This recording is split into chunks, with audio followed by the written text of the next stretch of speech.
Se va a empezar a conectar la gente ahora. Hola, buenos días a todas y todos. Estamos empezando este conversatorio, Aprendizajes Internacionales para la Convención Constitucional.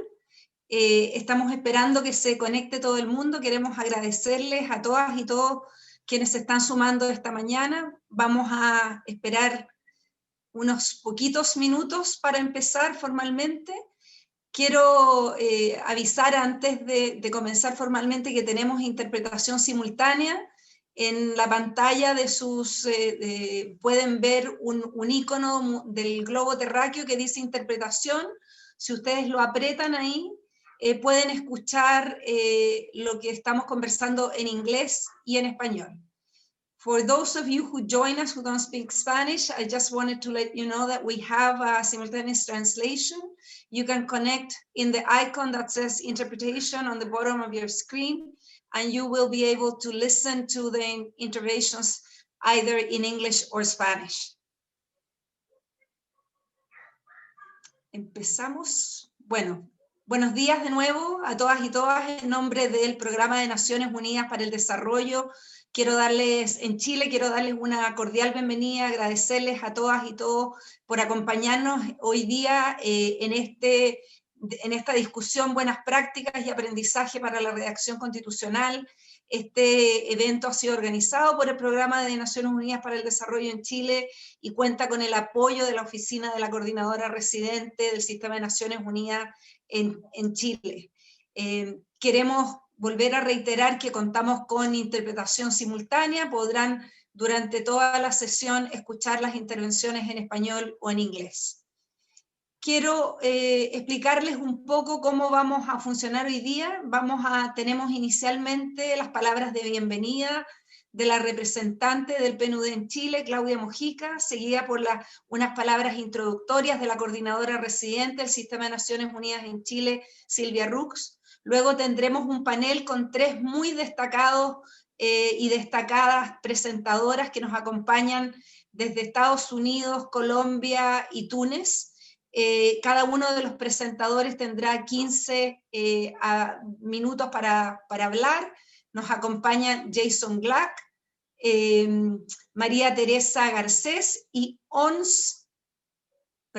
Ben Abdelkarim. Al final de las presentaciones vamos a tener un tiempo de preguntas y respuestas. Les pedimos que hagan sus preguntas en el chat que está disponible en la pantalla y vamos a ir recogiendo las preguntas que tengan respecto de las presentaciones en particular o temas que quisieran abordar de manera general.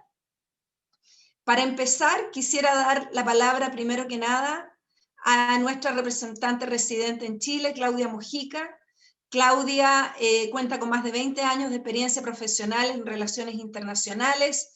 Antes de su nombramiento en el PNUD en Chile se desempeñó como directora adjunta para las Américas en el Departamento de Asuntos Políticos de las Naciones Unidas, DPA, y fue oficial principal de Asuntos Políticos y líder del equipo para América del Sur en dicho departamento. Su experiencia en misiones de paz incluyó asignaciones en Burundi, Costa de Marfil, Guatemala y Haití. También trabajó en la Oficina del Alto Comisionado para los Derechos Humanos en Ginebra y en la Oficina Ejecutiva del Secretario General de Naciones Unidas en Nueva York. Muchas gracias, Claudia, bienvenida. Muchas gracias, Marcela. Muy buenos días a todas y todos. Me sumo a los agradecimientos y saludos de Marcela, en primer lugar a nuestra coordinadora residente y también a las distinguidas personalidades que nos hacen el honor de acompañarnos como parte del panel. Nos es desde el PNUD muy grato darles la bienvenida a esto que consideramos un espacio de reflexión, que esperamos sea un aporte del futuro proceso constitucional en Chile, sus desafíos y especialmente las oportunidades que trae consigo.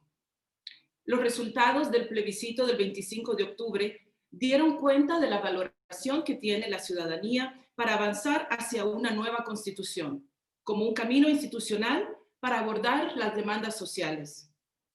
Y parece quedar claro también que existen altas expectativas que la ciudadanía asuma un rol central en la discusión y deliberación respecto a esta nueva Constitución. Y en este marco, creemos que la identificación de buenas prácticas y aprendizajes de redacción constitucional en otros países son de alto valor para el proceso chileno. Esta mañana conoceremos del trabajo y la experiencia que el PNUD a nivel mundial ha acumulado sobre dichos procesos, junto con el valioso conocimiento y experiencias de primera mano de nuestras personalidades invitadas.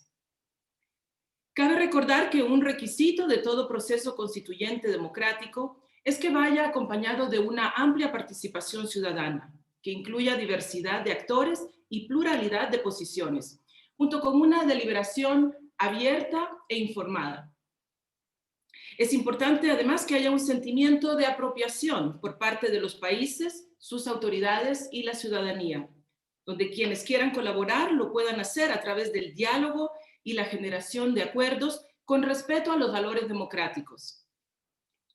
Creemos que parte del éxito de este proceso estará dado por el hecho de que se garantice la posibilidad de participación de todas las voces de la sociedad, especialmente de aquellos grupos de personas que han estado tradicionalmente alejadas de estos procesos, como los jóvenes, pueblos originarios, mujeres y personas en situación de pobreza.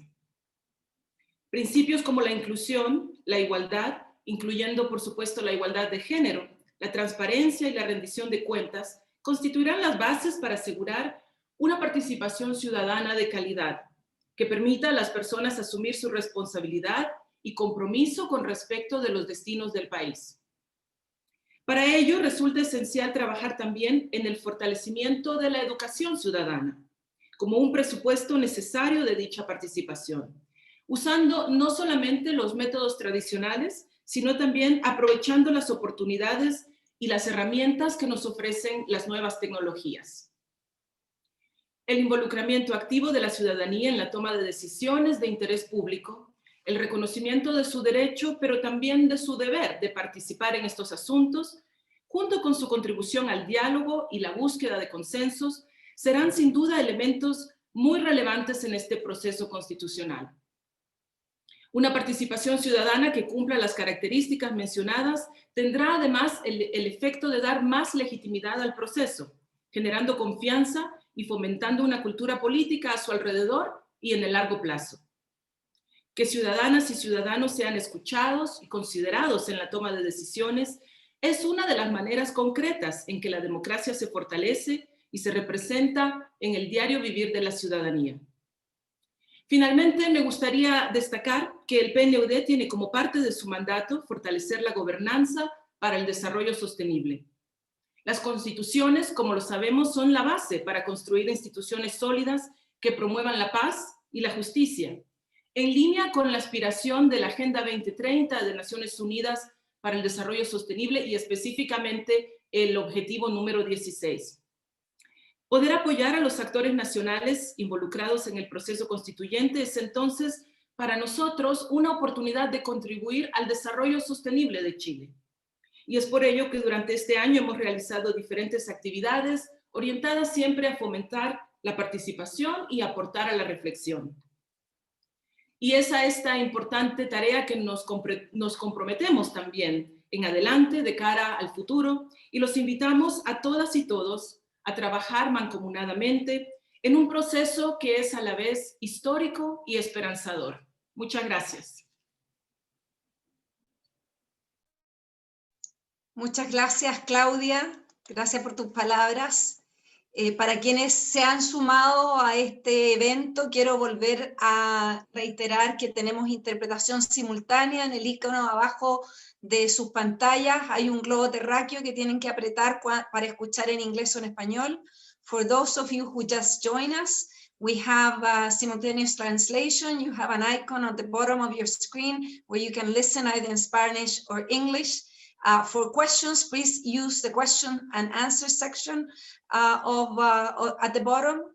Para preguntas, por favor, usen el icono de preguntas y respuestas que está abajo de su pantalla. Y ahora quisiera darle la palabra para seguir con el programa a Silvia Rux, quien es coordinadora residente del Sistema de Naciones Unidas en Chile. Silvia ha sido también representante residente del PNUD en Chile y tiene más de 30 años de experiencia en el Sistema de Naciones Unidas, trabajando además de Chile en Argentina, Brasil, Colombia, Cuba, El Salvador, Guatemala, México, Nicaragua, Perú y Uruguay, y en la sede del organismo en Nueva York. Durante su carrera ha liderado diversos proyectos de cooperación en gobernabilidad democrática, medio ambiente, inclusión y equidad, derechos humanos y consolidación de la paz. Buenos días, Silvia, y gracias por acompañarnos. No, muchísimas gracias a ti, muy buenos días a todos y todas, y quisiera empezar saludando a mi querida colega Claudia Mujica, representante residente del Programa Naciones Unidas para el Desarrollo en Chile, y por favor, por tu intermedio y de Marcela, a todos los y las colegas del PNUD, y ya estamos también del Sistema de las Naciones Unidas en Chile, que sé que nos están acompañando el día de hoy. También quisiera saludar a este grupo tan especial de panelistas, y me lo voy a hacer fácil: Jason, Ons, y si me permiten, un saludo muy cariñoso a María Teresa Garcés, a quien recuerdo con mucha admiración por mis años de servicio en Colombia en momentos muy especiales del proceso de paz, cuando estaba justamente como directora del PNUD en ese país. Gracias a ustedes, a todos y todas, por compartirnos sus experiencias y el análisis de procesos constituyentes. Estábamos esperando con mucha expectativa esta conversación. Sabemos que es especialmente, particularmente necesaria para los desafíos actuales del país. Y finalmente, bueno, aprovecho también para saludar a las personas que se están conectando en este webinar, buscando la mejor inspiración para desplegar su propio rol en este proceso. Su presencia se valora y se agradece. Amigas y amigos, aprovecharé estas breves palabras iniciales para compartir con ustedes algunas reflexiones sobre el contexto en el que estamos y los retos que enfrentamos en el país. Primero que todo, lo que nos convoca. Chile ha iniciado el camino para darse una nueva constitución política. Pero el trayecto para llegar a este punto no ha sido simple ni tampoco directo. Y los desafíos son más amplios que solo, entre comillas, por supuesto, la construcción de un acuerdo amplio y el desarrollo de una discusión sustantiva que dote al país de un nuevo marco de entendimiento. Los desafíos, en efecto, tienen que ver con la necesidad de abordar la crisis que sirvió de contexto y acelerador del llamado Acuerdo por la Paz Social y la Nueva Constitución, suscrito el 15 de noviembre de 2019. Una crisis que, en su esencia, se relaciona más con el cuestionamiento general a un modelo de desarrollo al que se acusa de producir las distintas desigualdades que se viven en Chile, que a una reforma o marco institucional específico. Una crisis que se funda en situaciones como, por ejemplo, el 10% más rico recibe el 67% de la riqueza, mientras que el 50% más pobre, la mitad del país, solo el 2% según la CEPAL. Que entre el 2000 y el 2015 el ingreso del 10% más rico creció en un 145%, mientras que el ingreso del 10% más pobre solo lo hizo en un 30%, según un informe muy famoso del PNUD, Desiguales. Que la mitad de los y las trabajadoras del país con contrato de jornada completa no ganan lo suficiente para mantener a su familia sobre la línea de pobreza. O que el 79% de las pensiones entregadas por el sistema de AFPs son inferiores al salario mínimo e incluso el 44% inferior a la línea de pobreza.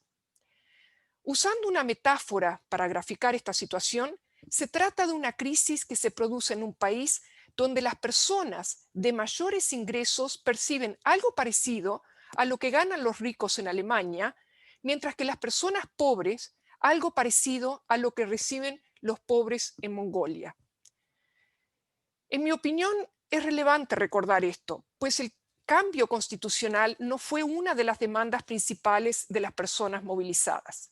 Sin ir más lejos, la encuesta Plaza Pública levantada entre el 23 y 24 de octubre de 2019, es decir, menos de una semana después de lo que se denominó el estallido social, puso recién en 6º lugar de importancia la elaboración de una nueva constitución, muy por detrás de temas de la necesidad de cambios sociales, mejora del sistema de pensiones, acceso a la salud, de los ingresos, de la educación, etc.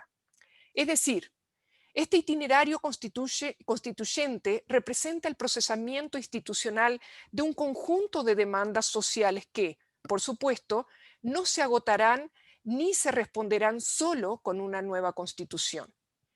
Y aunque esto no reduce en lo más mínimo la importancia del proceso, recuerda la gigantesca expectativa que subyace a él y la necesidad que el sistema político aborde los más urgentes de estos problemas al mismo tiempo que se verifica el proceso constituyente. En este marco, el sistema de las Naciones Unidas en Chile ha estado trabajando de diversas formas. Como no quisiera hacer un largo relato de lo que hemos estado haciendo, destacaré 3 campos específicos. 1. El análisis del contexto nacional y la definición del posicionamiento del sistema de Naciones Unidas en el país frente al gobierno y los actores políticos. 2. La asesoría técnica en el proceso y/o en temas específicos vinculados al mismo, como es la conformación de la Convención Constituyente o la vinculación de proyectos de ley específicos actualmente en trámite con la discusión de la nueva Constitución. Y 3, la promoción de la participación electoral en el plebiscito de entrada, primer hito electoral del proceso constituyente.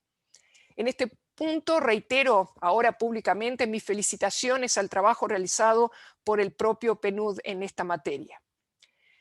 Estas acciones nos han permitido tener una mejor comprensión de lo que viene, que además se verá beneficiado por las conclusiones de este evento en particular, y asimismo identificar espacios en los que podemos trabajar y temas que debemos relevar. En ese sentido, quisiera destacar la utilidad que representa para este proceso la Agenda 2030 y los Objetivos de Desarrollo Sostenible, ODS. Una nueva constitución entendida como un nuevo pacto social generará impactos en el mediano y largo plazo y por lo mismo su preparación interpela la visión del país que se quiere construir. Y esa visión no puede dejar de considerar la inclusión social, la prosperidad compartida y el respeto del medio ambiente como ejes centrales. No puede dejar de reconocer la igualdad de género como un valor. No puede dejar de promover la realización de los derechos humanos como base del desarrollo. Y, necesariamente, debe reafirmar la voluntad de la sociedad en su conjunto de no dejar a nadie atrás en este empeño. Es decir, amigas y amigos, tenemos una hoja de ruta. Al despedirme, permítanme nuevamente saludar a mis colegas de las agencias, fondos y programas del Sistema de las Naciones Unidas, hoy muy especialmente al PNUD, decirles que en este proceso constituyente nos desafía a servir al país con todo el empeño posible, a poner a disposición todas nuestras capacidades técnicas y financieras para esta discusión, y que representa una oportunidad invaluable para que, con base en una acción conjunta, podamos aportar al desarrollo sostenible de Chile. Les invito a avanzar en ello. Muchas gracias. Muchas gracias, Silvia, por tus palabras. Gracias a todas y todos quienes nos acompañan. Vamos a dar paso al panel. Veo que se siguen sumando personas, entonces voy a volver a repetir instrucciones. Tenemos traducción simultánea. Hay un icono en la parte de abajo de su pantalla que dice interpretación, que ustedes pueden apretar, donde pueden decidir si escuchar las intervenciones en español o en inglés. Y usemos para las preguntas y respuestas el icono que dice preguntas y respuestas en vez del chat. Just for those of you who joined us recently, we have simultaneous translation. Please use the icon at the bottom of your screen for that, and then also for questions and answers, the icon that says preguntas y respuestas. We will begin the panel now with our presenters once again on behalf of UNDP. Perdón, me seguí en inglés. Vamos a empezar el panel. Nuevamente, en nombre del PNUD, quisiera agradecer enormemente la participación de nuestros panelistas y panelistas. Para todos sabemos que en estos momentos del año es una complejidad sumar actividades, y han tenido la disposición y el entusiasmo de acceder rápidamente a nuestra invitación, con mucho interés también por el proceso que estamos viviendo en Chile. Entonces quiero volver a agradecerles enormemente. La primera presentación está a cargo de nuestro colega Jason Glack. Jason es el especialista senior a nivel mundial del PNUD en materias constitucionales. Antes de ese rol trabajó como punto focal en materias constitucionales en el Departamento de Asuntos Políticos de Naciones Unidas. En ambas funciones, Jason ha apoyado y participado de misiones de Naciones Unidas en materia de desarrollo constitucional, generando herramientas y recursos para la asistencia que realiza Naciones Unidas en este tema. Antes de integrarse a Naciones Unidas, Jason fue el director del programa de creación constitucional del Instituto por la Paz de Estados Unidos. Jason, muchísimas gracias por acompañarnos. Tienes 15 minutos. You have 15 minutes, Jason. Thank you for being with us this morning. Thank you, Marcela. Good morning, everyone, and greetings from New York. I would say at the onset that my instructions today are to provide general remarks to you all on lessons learned from comparative constitution making and constitutional assistance. I am not here to tell Chile or Chileans how you should organize your constitutional reform process. I'm only here to share insights from afar so that you may, if you so choose, contextualize and then incorporate these lessons into your own thinking and your own situation. That said, it is an honor to be speaking to you today in the context of this constitutional moment in Chile. It is always exciting and more than a bit humbling to be among constitution makers. And that's what you are. Maybe some of you will be elected to the Constitutional Convention this spring and have your hands on the proverbial drafting pen. Maybe others will participate by submitting your views to the Constitutional Convention or helping others to share their views. I read that over half of those eligible to vote voted in the October plebiscite. How many more will vote in the exit plebiscite to accept or reject the eventual constitutional draft? Again, you are all constitution makers. And why shouldn't you be? Constitutions form the backbone of a nation's efforts to promote effective governance and the rule of law. On governance, constitutions frame the institutional and procedural rules and mechanisms that determine how a government is formed, managed, and transitioned, how services are delivered, and how power and resources are shared. In this way, constitutions hold the key to the central governance tension facing democracies today, which is, in my view, how to enable states to effectively govern while simultaneously checking them against abuse. This central tension was identified by James Madison in the context of writing the United States Constitution, when he famously wrote in Federalist Paper number 51, quote, "In framing a government which is to be administered by men over men, the great difficulty is this: you must first enable the government to control the governed, and in the next place, oblige it to control itself." Over the ensuing couple hundred years since the US Constitution was written and Madison wrote those words, constitutionalists all over the world have focused on the second requirement of government, that it check itself. And indeed, the idea of separation of powers and checks and balances is as crucial today as it was over 200 years ago. But now, especially in the context of an ongoing global pandemic, constitutional frameworks that support effective governance and the delivery of essential services, especially to those most vulnerable, is most critical. Constitutions are also central to the rule of law. As the supreme law of the land, constitutions provide the legal certainty, the equal applicability, and accountability that are foundational components of the rule of law.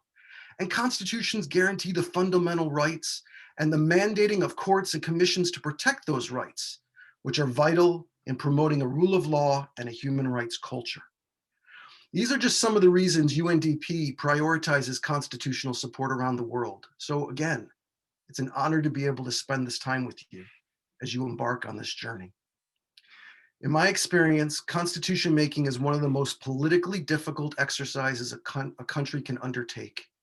There are so many ways it can go wrong. There is no perfect constitutional process. Every country is unique. Every constitution is unique. Every constitutional reform process is unique. And there's no way to guarantee success. Chileans know this as well as anyone. But there are common challenges faced by constitutional reformers, and there are strategies that have been devised and tested around the world, including many that originate in your region, that can increase the likelihood of a constitutional reform process achieving its desired result. 4 principles in particular have gained acceptance as being integral to successful constitutional reform. The first is inclusion. An inclusive constitutional reform process is one in which people can look at the constitution-making body, in Chile's case, the Constitutional Convention, and feel that they are represented. This usually requires that the constitution-making body reflects the diversity of the nation, where societal groups not only have a seat at the table, but have a meaningful voice, so that each feels secure as a valuable contributor to the new constitutional compact that is being written. The second principle is transparency. A transparent constitution-making process is one that is conducted in an open manner, so that people are aware of what is happening at each stage and are confident that their voices are heard. Transparency is a valuable tool for constitution makers to manage public expectations, protect the integrity of the process, and protect officials from unfair or unjustified allegations of behaving in a biased or self-serving manner. Transparency also strengthens officials' accountability to the public, as the media, civil society groups, and the public at large know more about how the process is supposed to unfold. They can monitor and report on any deviations or problems. You'll hear in a moment one of the best examples I'm aware of anywhere in the world of civil society holding constitution makers accountable when we hear the presentation on Tunisia in just a moment. The third principle is participation. A participatory process is one that empowers the people to provide their views on the Constitution and ensures that the public's views are heard, considered, and to the extent appropriate, incorporated into the constitutional text. Public participation is the key to transforming constitution making from a legal exercise into a national dialogue. And there are 5 broad roles the public can play. First, the public can be initiators of the constitutional reform. For example, through citizens' initiatives, or more commonly, through demands for constitutional change through popular protests and mass mobilization, as we saw in Chile last year. And as noted earlier, Chileans have already had an even more direct role in the initiation of this process by voting in the October plebiscite to determine whether there would be a constitutional reform process at all. The public can be electors to a constitution-making body, which is the second role they often play. And indeed, Chileans will be called upon to do this in April next year when you vote for members of the Constitutional Convention. The third role the public often plays is that of advisors on constitutional content, for example, through public consultations or surveys. And they can do this to develop particular constitutional provisions or to design the constitution-making process itself. And again, you've already played this role too, as you used your voice to choose what type of institution would undertake the constitutional reform. One might reasonably expect there to be additional opportunities in the future for Chileans to express their needs, aspirations, and preferences directly to the Constitutional Convention members as they are devising their drafts. The public can also play the role of approver. For example, in the referendum that Chileans will be called upon to vote on after the Constitutional Convention produces its draft. And throughout this entire process, the public should also be learners via civic education campaigns on the constitutional reform process itself and relevant constitutional and political issues. This role of learner is directly connected to the principle of transparency as well as participation and confer direct democratic benefits, as I'll get to in a moment. So the envisioned constitutional reform process in Chile is one with ample opportunities for broad-based participation and engagement. From a comparative perspective, looking at how participation has impacted countries around the world, one might expect this to confer specific short, medium, and long-term benefits for Chile. In the short term, comparative practice suggests that public participation makes the constitutional text more reflective of the public will, often by broadening the Constitution's social and economic agenda, and by extension, enabling the Constitution to enjoy more broad-based buy-in, support, and national legitimacy.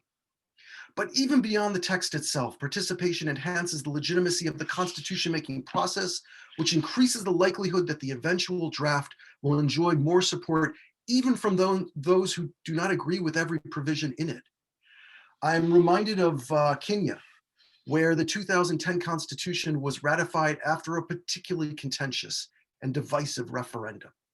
Interest groups that campaigned hard to reject the Constitution accepted the legitimacy of the outcome, in part because they felt that they'd been given a free and fair chance to express and champion their views.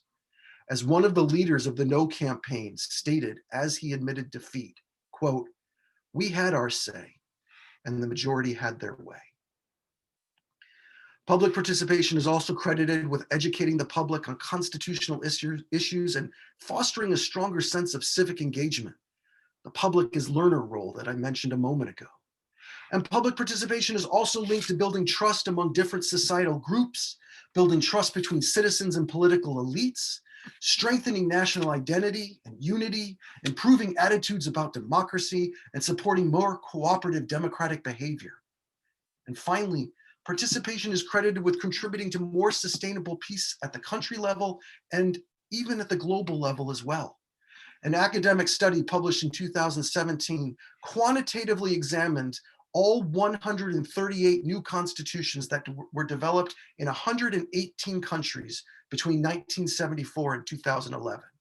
And this study found that, quote, overall increased participation during the process of making the Constitution positively impacts post-promulgation levels of democracy, end quote. Furthermore, there is, and I'm quoting again, compelling evidence through robust statistical tests that the degree of citizen participation in the drafting stage has a much greater impact on the resulting regime. And this tends to support some core principles of deliberative theories of democracy, end quote. Of course, public participation is not without risks. Experience suggests that where participation is not meaningful, where it is not sufficiently open to all people, or where public inputs are not sufficiently considered by drafters, it can lead to discord and enhance mistrust between the public and their elected representatives. As a core function of constitutions is to protect the minority from the majority, even the most participatory processes cannot and should not be allowed to turn constitution making into a mere public opinion poll where the majority always has its way. Other risks include exacerbating existing domestic challenges or inciting new forms of unrest through the manipulation of participatory processes by interest groups and the like. I do not mean to suggest these outcomes are likely in Chile, just that we have seen them elsewhere, and careful and strategic planning should be undertaken and re-examined throughout the constitution-making process to maximize participation and minimize these risks. In this way, it is crucial when thinking about participation to consider whose support does Chile need to make sure the constitution making is not only enacted, but implemented and realized. You have to get those key stakeholders on board. And at the same time, it's crucial to consider those voices that will require special effort to be heard, perhaps because historically they've been muted, or culturally have been encouraged not to speak out, or for whom the sheer effort and logistics of participation is an almost insurmountable task. These people must be brought on board too. Their voices must also be heard. Constitution making is at its best when political representatives are speaking to their constituents. The constituents are speaking with their representatives. Different groups within society are speaking with each other, and everyone is listening. Final principle is national ownership. Constitution making is a sovereign process that, to be successful, must be nationally owned and led. And national ownership requires the engagement of not just the authorities, but a broad range of political actors, ethnic, religious, indigenous, and other minority groups, civil society, including women's groups, and the general public. Everyone must have a voice. UNDP sees its role in providing constitutional support to assist the process as a whole and all stakeholders within it to effectively and meaningfully play their roles so that the goals of the constitutional reform process as identified and articulated by Chileans have the greatest chance of success. And again, that is why it's such an honor to be speaking with you today, and why UNDP is privileged to play even a small role in supporting you and all of Chile in this venture. Thank you very much. Muchas gracias, Jason, por tus palabras. Creo central los principios que han guiado el trabajo de Naciones Unidas y del PNUD y que promovemos para que estén al centro de los procesos constituyentes, destacar el rol de la participación ciudadana, de la transparencia y de la propiedad nacional de estos procesos. En Chile, justamente una de las cosas que hemos visto es que el diseño del itinerario constitucional ha sido un diseño que se ha hecho cargo de su propia tradición legal, constitucional, y también ha incorporado importantes componentes de participación que pueden ser ciertamente expandidos durante el proceso constitucional. Quiero ahora, así que muchísimas gracias por tus palabras. Quiero ahora darle la palabra a nuestra segunda panelista. Aprovecho además de saludar, estamos muy contentos, tenemos muchos colegas de DPA en Nueva York, colegas de la región del PNUD, agradecer al coordinador de gobernabilidad a nivel regional que nos acompaña para América Latina, Jairo Acuña, y otros colegas más, también a nuestras contrapartes del Ministerio de Relaciones Exteriores y de otros ministerios. Tenemos abogados constitucionalistas, personas de sociedad civil, de diversas organizaciones, así que muchísimas gracias a todos y muchos también colegas del Sistema de Naciones Unidas, así que muchísimas gracias por acompañarnos hoy día. Quiero darle la palabra ahora a María Teresa Garcés. María Teresa nos acompaña desde Colombia, ella es abogada de la Universidad Javeriana de Bogotá, especialista en Derecho Público de la Universidad de Sorbona, fue elegida integrante de la Asamblea Nacional Constituyente de Colombia en 1991, en la cual propuso y actuó como ponente de la creación de la Corte Constitucional, propuso la creación de la Defensoría del Pueblo y de mecanismos de participación ciudadana y de ampliación de la democracia. En su país ha ocupado importantes cargos en la rama ejecutiva y judicial a nivel nacional y subnacional. Fue magistrada del Tribunal Administrativo del Valle del Cauca, relatora de la Sala Constitucional de la Corte Suprema de Justicia, conjuez del Consejo de Estado de la Corte Constitucional. Posteriormente fue nombrada magistrada del Consejo Nacional Electoral, ha sido asesora de UNICEF, miembro de la Delegación de Colombia a las Naciones Unidas para la Comisión Preparatoria sobre las reglas de procedimiento y prueba y elementos de los crímenes de la Corte Penal Internacional. Es un gran honor para nosotros contar con la participación de María Teresa. María Teresa, muchas gracias, te doy la palabra.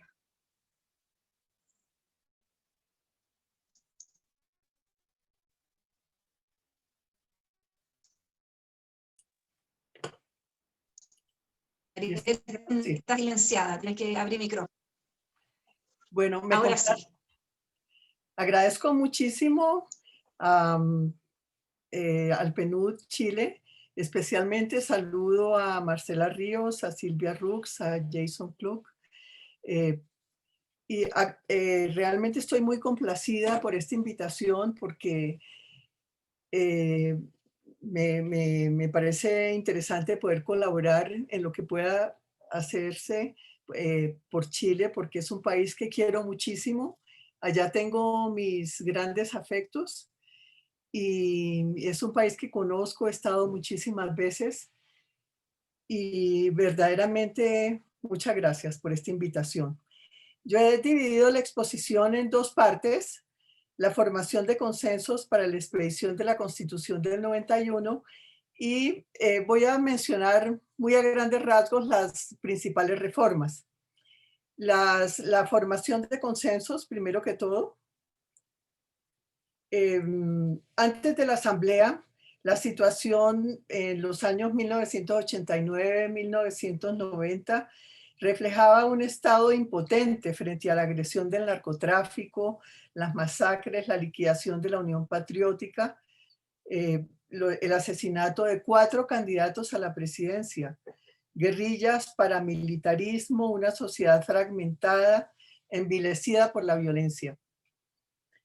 Al mismo tiempo, la desmovilización de la guerrilla del M-19 creó un ambiente favorable para la convocatoria de una asamblea constituyente, a la cual se unieron otros grupos guerrilleros como el PRT, Partido Revolucionario de los Trabajadores, el EPL, Ejército Popular de Liberación, y el Quintín Lame, que era una guerrilla de origen indígena, lo cual caracterizó a la Constitución de 1991 como un pacto de paz, aunque no estuvieron presentes a pesar de los múltiples esfuerzos que se hicieron en ese momento la FARC ni el ELN. En su elaboración y discusión hubo amplia participación ciudadana, lo que convirtió a la Asamblea en un foro pluralista, el más representativo en toda la historia de Colombia, en el que reinó el espíritu de consenso en un país poco acostumbrado a oír diversas voces y al diálogo entre todos. De una gran construcción colectiva, como analizaremos a continuación. La séptima papeleta. Los estudiantes, con el apoyo de muchos sectores cívicos y sociales, dieron lugar a un movimiento ciudadano que lideró primero la Marcha del Silencio en agosto de 1989, absolutamente multitudinaria, y luego se denominó este movimiento la Séptima Papeleta, que buscó abrir la posibilidad de convocar una asamblea constituyente por cuanto el plebiscito de 1957 había determinado que la Constitución solo podía reformarse por un acto legislativo aprobado por el Congreso de la República. El 11 de marzo de 1990, 2 millones de personas votaron por una asamblea constituyente, introduciendo en las urnas la papeleta elaborada por los estudiantes y el movimiento ciudadano que decía: para fortalecer la democracia participativa, voto por la convocatoria de una asamblea constitucional con representación de las fuerzas sociales, políticas y regionales de la nación, integrada democrática y popularmente para reformar la Constitución Política de Colombia. Teniendo en cuenta esta votación espontánea de los ciudadanos, en mayo 4 de 1990 el gobierno de Virgilio Barco expidió el decreto de estado de sitio 927, que autorizó a la registraduría a contabilizar los votos para convocar a una asamblea constitucional. Un decreto que la Corte Suprema de Justicia, era un decreto de estado de sitio y tenía control automático de la Corte Suprema. La Corte Suprema lo declaró constitucional por considerar que se trataba de un verdadero hecho político con el cual el gobierno recogía un clamor popular, una voluntad del constituyente primario. En las elecciones de julio se depositaron más de 5 millones de votos por la Asamblea Constitucional. Luego vino un acuerdo político entre los partidos. Los partidos que habían obtenido el 90%, el 96% en las votaciones de mayo, Partido Liberal representado por el presidente de ese momento, Movimiento de Salvación Nacional, Partido Social Conservador y el Movimiento Alianza Democrática M19 suscribieron un pacto político el 2 de agosto que fue refrendado el 23 del mismo mes, en el cual acordaron los lineamientos de la Asamblea Constitucional, entre otros la fecha para la elección de sus miembros, periodo de sesiones, número de miembros y sus calidades, temas a los que debía limitarse la Asamblea, control constitucional del texto una vez aprobado por la Corte Suprema de Justicia. El gobierno de César Gaviria, no, está mal, perdón, es que está mal el cuadro que les estoy pasando. es anterior.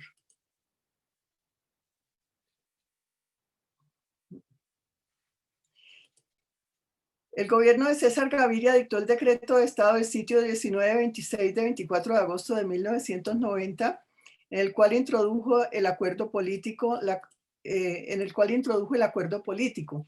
Corte Suprema de Justicia, mediante sentencia de octubre 9 de 1990, declaró constitucional el decreto, luego de un gran debate nacional, porque no faltaron los opositores, por encontrar que la convocatoria a la Asamblea se ajustaba a los motivos de la declaratoria del estado de sitio, ya que encontraba sustento en las manifestaciones de violencia que continuamente azotan al país, en la ineficacia de las instituciones para enfrentar esas situaciones, en la necesidad de rediseñar dichas instituciones para ponerlas acordes con los tiempos modernos, en la decisión de la voluntad popular mayoritariamente expresada el pasado 27 de mayo a favor de la posibilidad de convocar una asamblea constitucional, y sobre todo en el fundamento de la legitimidad que debe tener la organización política.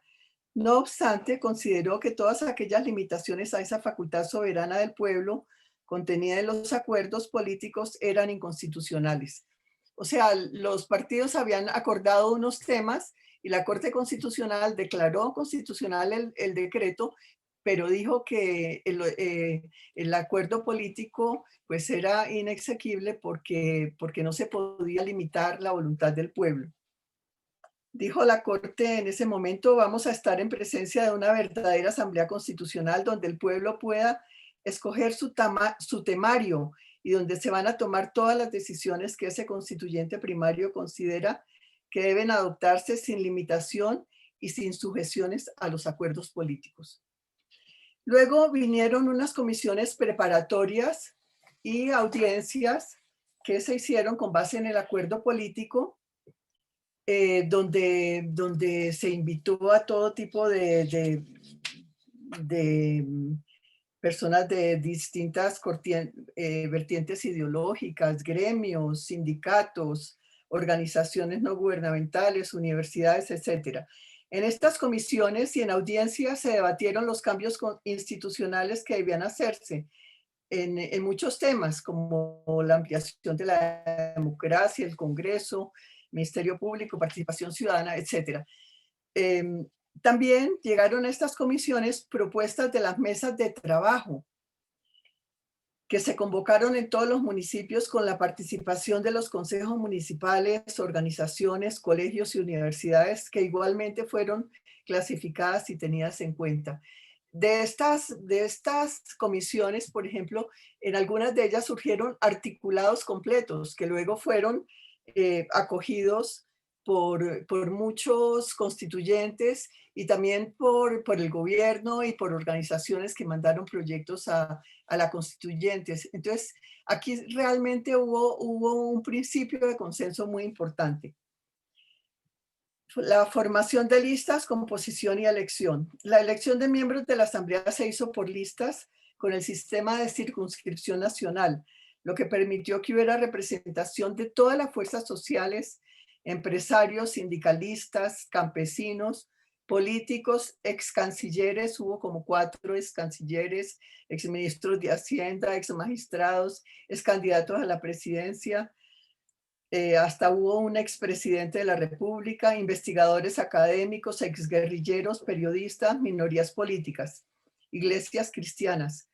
Solo hubo desafortunadamente 4 mujeres, una por el Partido Liberal, una por la lista de la Unión Patriótica, que era ese partido que había sido fuertemente perseguido y asesinado sus dirigentes. Y 2, estábamos en la lista de la Alianza Democrática M19, que invitó personas que no habían sido parte de ese grupo insurgente. Y también había dos indígenas, pudieron asistir por primera vez, pues desde la etapa anterior a la colonia, nunca los indígenas habían participado en absolutamente nada. Algunas listas se caracterizaron también por tener a su interior una composición variada, con personas distintas a la del grupo político. Por ejemplo, el Movimiento de Salvación Nacional, había personas que era conservador, dirigido por Álvaro Gómez Hurtado, había personas liberales. En la Alianza Democrática de 19 había conservadores, liberales, había hasta un ex magistrado de la Corte Suprema de Justicia, o sea, personas completamente ajenas a ese grupo insurgente. La asamblea se compuso de 70 constituyentes, bastante menos que la composición que va a tener la Asamblea de Chile, elegidos por voto popular el 9 de diciembre de 1990, y 2 representantes de grupos guerrilleros que se encontraban vinculados a un proceso de paz. Ellos tuvieron inicialmente solamente derecho a participar, pero no derecho al voto, y luego, ya cuando firmaron, tuvieron derecho al voto. El reglamento de la asamblea se hizo por personas que habían sido nombradas por los partidos mayoritarios, y se hizo durante el mes de enero. Y en febrero, pues ya cuando se instaló la asamblea, fue aprobado en las 2 primeras sesiones. En este reglamento, pues se determinó que la duración de la asamblea era de 5 meses, comprendidos entre el 5 de febrero y el 4 de julio del 91. El reglamento previó la creación de 5 comisiones. La primera sobre principios, derechos, deberes, garantías y libertades, sistema electoral, partido, oposición, etc. La segunda, el ordenamiento territorial. La tercera, gobierno y congreso, fuerza pública, estado de sitio, relaciones internacionales. La cuarta, administración de justicia y ministerio público. Y la quinta, asuntos económicos, sociales y ecológicos. En la asamblea se permitió la presentación de proyectos a los constituyentes, a título personal o a título de lista, como de distintas formas, al gobierno, al Consejo de Estado, la Corte Suprema de Justicia, al Congreso, las organizaciones no gubernamentales, las universidades y los grupos guerrilleros que se vincularan a un proceso de paz. O sea, hubo realmente iniciativa de todos los sectores del país para el texto constitucional. Ya en la asamblea, pues el primer signo de consenso verdaderamente fue la presidencia tripartita, que fue muy original realmente. Al principio había dudas, críticas, que si eso iba a funcionar o no, pero fue muy interesante y fue un principio de consenso muy importante para la asamblea. Estaban representados los 3 grupos mayoritarios en la asamblea: el Partido Liberal, el Movimiento de Salvación Nacional y en tercer lugar la Alianza Democrática M19. Uno de los presidentes fue Álvaro Gómez Hurtado, que había sido secuestrado por el M19 cuando estaba en la guerrilla, y Antonio Navarro, el director, el presidente de la Alianza Democrática, pues era el otro presidente de la asamblea, o sea, un ex secuestrado con un ex secuestrador, digamos. Y la otra persona, pues era Horacio Serpa del Partido Liberal.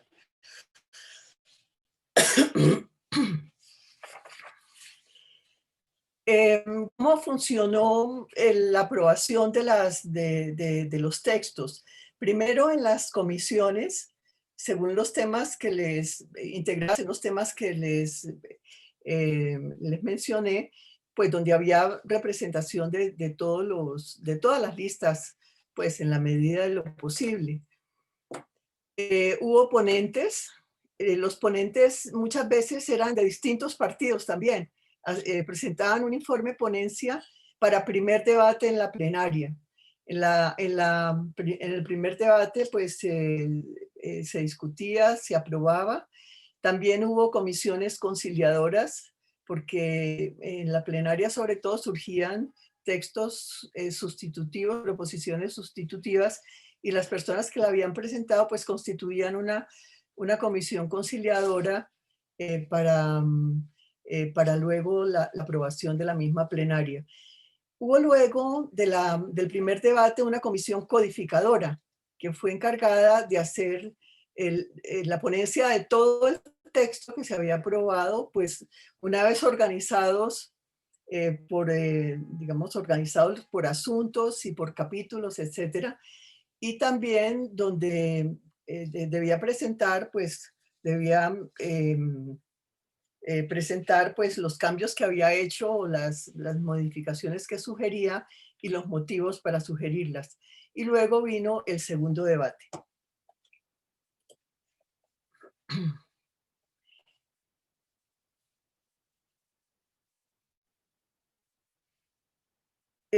Bueno, es importante decirles que las decisiones de la Asamblea relacionadas pues con el texto constitucional se tomaron con el voto favorable de la mayoría de sus miembros, con simplemente una mayoría simple, pero de los miembros de la Asamblea.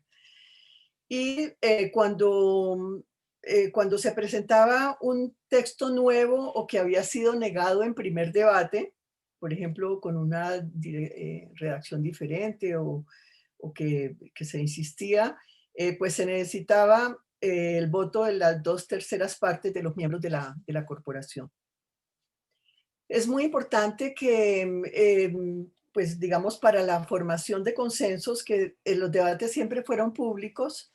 La constituyente tuvo a su servicio los servicios de radio y televisión oficiales, pero fuera de eso, pues los servicios privados también estuvieron muy pendientes, o sea que hubo mucha transmisión de los debates y con lo cual la gente podía estar informada de primera mano y podía hacer seguimiento de lo que se estaba debatiendo en la constituyente.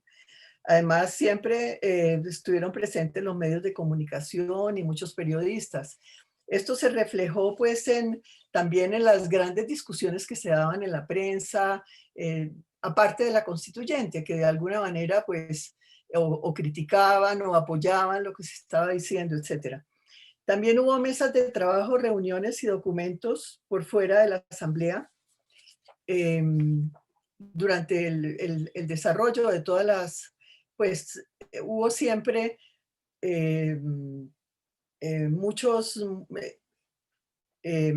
muchas reuniones y mesas de trabajo donde organizaciones de la sociedad civil, gremios, universidades, centros académicos, etcétera, pues podían o presentaban propuestas durante todo el tiempo. Hubo cartas, documentos, etcétera, que digamos, estaban enriqueciendo las discusiones, sobre todo cuando se dio el trabajo en las comisiones. Ya en la plenaria, pues era más difícil que se captaran pues nuevas propuestas o nuevas sugerencias, etcétera. Pero digamos, esta fue la forma como se llegó a los consensos. Yo no sé si todavía tengo tiempo de mencionarles así a grandes rasgos cuáles fueron las principales reformas. Quedan 2 minutos, pero sí, por favor, María Teresa, podemos concluir con eso.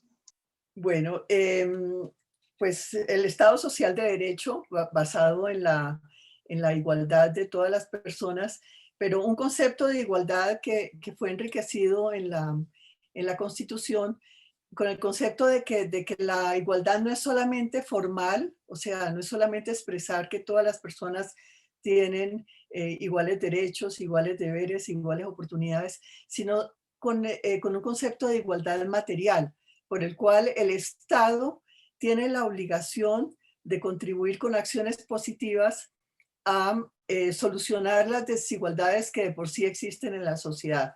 O sea, por discriminación o por exclusión o por pobreza o por sexo o por cualquier motivo. Ahí viene la potestad del Estado y además el deber del Estado de equilibrar esa desigualdad que existe de hecho en la sociedad con esas acciones positivas que han dado lugar a una jurisprudencia muy enriquecedora de la Corte Constitucional, pues digamos, apoyando esas acciones positivas del Estado contra las desigualdades que de hecho existen en la sociedad. La igualdad de la mujer, pues ese es un tema muy importante. Las mujeres fueron muy activas, a pesar de que solamente pues tuvimos la oportunidad de estar ahí 4 mujeres. Las organizaciones de mujeres estuvieron todo el tiempo enviando todo tipo de documentos, conversando con los constituyentes, haciendo todo tipo de sugerencias, y realmente quedó una constitución pues que no solamente pues establece la igualdad total de la mujer y el hombre, sino que, por ejemplo, la mujer durante el embarazo y después del parto gozará de especial asistencia y protección del Estado.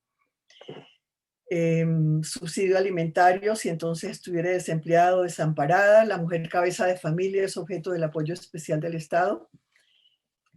Y sobre todo, al regular la institución de la familia, ahí se recogió toda la evolución jurídica y política que había habido a través del siglo. Pues sabemos, como en la mayoría de los países de América Latina, digamos, a principios del siglo XX, pues las mujeres tenían restringida completamente su ciudadanía, se las equiparaba a los menores y a los dementes. Solamente en 1932 lograron la administración de sus bienes, y en 1974 se había logrado la patria potestad compartida. En materia política, adquirieron con el plebiscito de 1957, y digamos que todas estas reformas fueron recogidas por la Constitución. Se le reconocieron iguales derechos a las mujeres y a los hombres, pues al esposo y a la esposa como pareja. Y también de los padres con relación a los hijos, también igualdad de los hijos adoptivos, de los hijos naturales. O sea, realmente todo el concepto de igualdad se reflejó totalmente en el Código Civil, porque se reformó, realmente quedó la igualdad total con relación al tema. Y además el matrimonio, el divorcio, etcétera, quedaron regulados únicamente por la legislación civil y ya no por digamos, por las normas de la Iglesia Católica, con base en un concordato que venía desde el año 1887. Pues estas disposiciones sobre la mujer obviamente recogieron la declaración del milenio del año 2000, ¿no? Que tenía como sus objetivos promover la igualdad entre los primeros y la autonomía de la mujer, entre los géneros y la autonomía de la mujer. La Carta de Derechos es una carta de derechos muy completa, no solamente derechos fundamentales, sino derechos económicos, sociales, culturales, colectivos y del ambiente.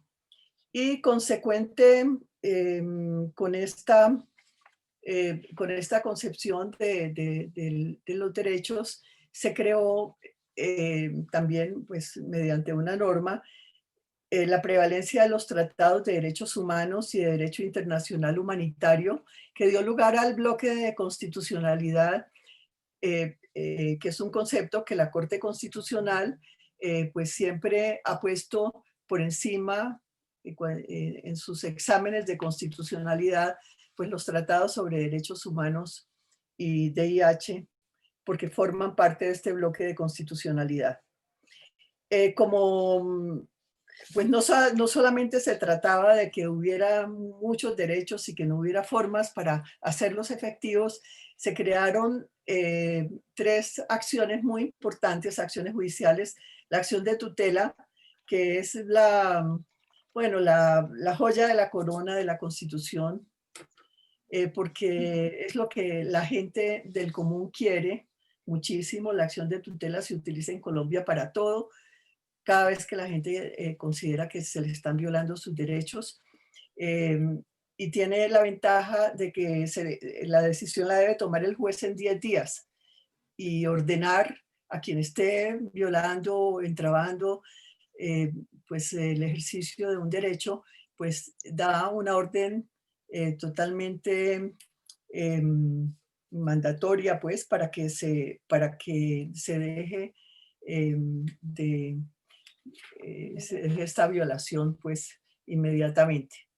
También se establecieron las acciones de cumplimiento de actos administrativos, de sentencias, etcétera, y las acciones populares, sobre todo para la defensa de los derechos colectivos. Y ha sido muy importante en el tema ambiental, las acciones populares, que ya las pueden interponer varios ciudadanos. Bueno, los otros puntos los paso a la carrera porque ¿qué hacemos? Soberanía popular Sí. y participación ciudadana. Quizás, María Teresa, si podemos dejar un poco el resto para las preguntas y respuestas para no quedarnos sin tiempo para Perfecto, esa parte de la perfecto, sesión. como quieras. Sí, sí, sí, porque... Sí. Muchísimas gracias. Muchas gracias por tu presentación. Han llegado varias preguntas. Vamos a ir estamos recogiendo las preguntas de todos y todas para hacer una ronda de preguntas y respuestas al final.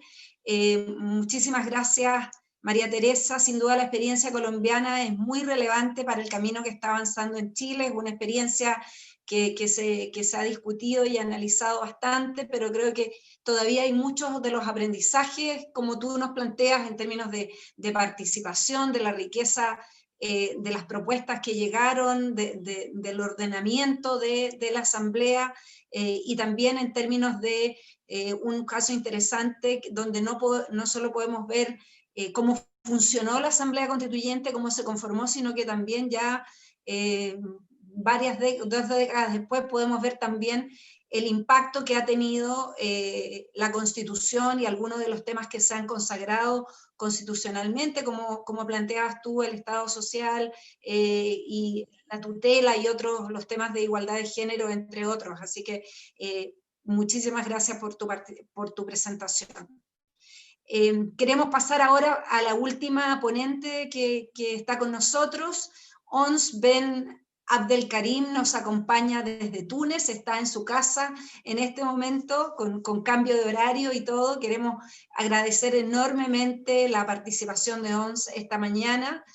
Túnez, que tuvo un proceso constituyente después de la primavera árabe en el 2014, un proceso bastante más reciente. ONS dirige en este momento la sede en Túnez de la ONG Expectation State, que busca apoyar el desarrollo de países emergentes a través del trabajo con los gobiernos para atraer inversión internacional. Tiene una larga trayectoria de trabajo en sociedad civil, ha estado siempre vinculada a la sociedad civil en su país, en Túnez, y anteriormente a su puesto actual dirigió la ONG Al-Bawsala, que está orientada a promover la rendición de cuentas y la gobernanza, y que tuvo un rol central promoviendo la participación durante el proceso constituyente, durante la redacción de la Constitución en el 2014. Así que muchísimas gracias. Thank you, Ons, once again for joining us this morning. You have the floor. Gracias. Thank you, and very glad to take part of this conversation. And obviously, this is a very exciting time that Chile is going through, and it brings back memories for the time that and the experience that we went through as well in Tunisia. So again, very, very happy to be able to share some of the experience of the Tunisian experience. And hopefully this will help fellow people from Chile to maybe to get inspired by some of the ideas. And obviously, as Jason said, there is no perfect path. I have been exactly in the same position, participating to a lot of events and listening to what other countries have been through and their experience. And I remember that it has also a lot of positive impact on how we approach our own experience in Tunisia. So obviously, I really want to be able to just tell a little bit the story of the constitutional process in Tunisia, and how my experience as part of an NGO back then contributed to this process.